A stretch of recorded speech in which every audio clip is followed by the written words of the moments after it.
Will God of War Ragnarok live up to the hype? The first God of War game that came out in 2018 set a very high bar for the incoming sequel, although there were some notable issues people had with the 2018 release. They were notable, but I wouldn't say very impactful as it was still an amazing game.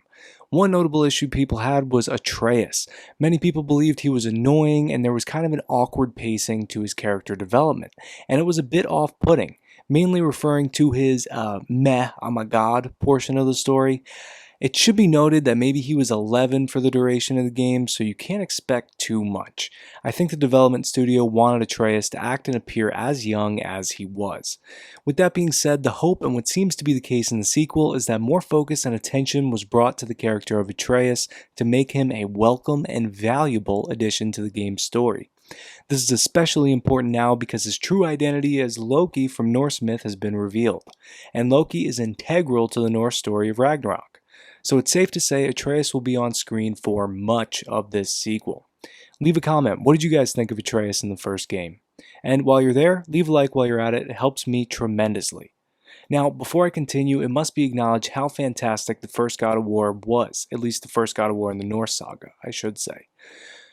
It was excellent in both its gameplay and its story. Any issues referenced or worries had for the sequel are minimal, and for anyone new to the series, take this video with a grain of salt. It is extremely unlikely that God of War Ragnarok will suck, but it very well could, if the problems and possibilities discussed in the rest of this video pop up in the sequel. Anyways, moving on. Another issue people had with God of War 2018 was the underpowered and held back feeling that Kratos had for much of the game.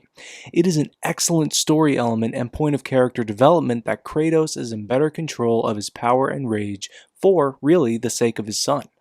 But that does not change the fact that we are playing God of War, and if we're playing God of War, we want to feel like the God of War.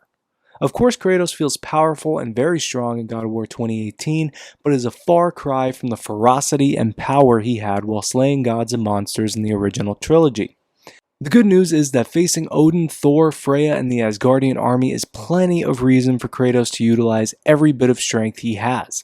And in addition to facing all those people, Odin's manipulation of Atreus that's been forecasted through the trailers released for Ragnarok is also something very likely to push Kratos to the breaking point.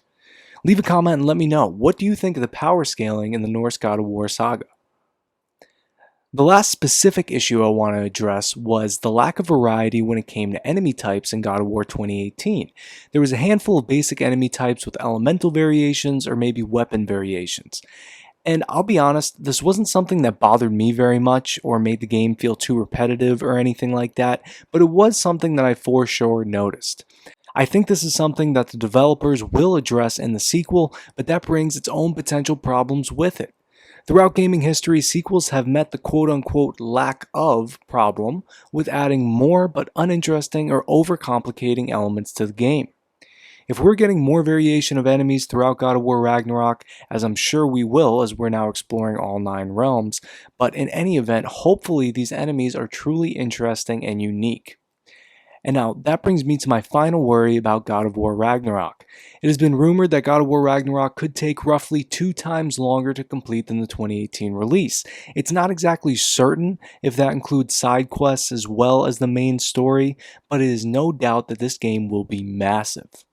In the original game, basically all the content in it was unique, fun, and engaging.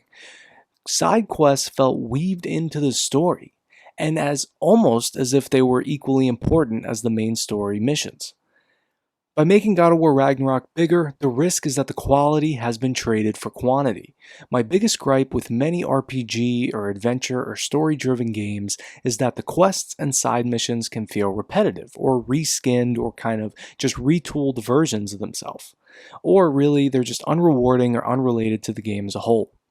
I doubt this reduction in quality will be made in God of War Ragnarok, but still, you never know. Tell me what you guys think. Will more mean better? For more content about your favorite games, movies, TV shows, and comic book characters, please subscribe, like, and leave me a comment about what you'd like to see.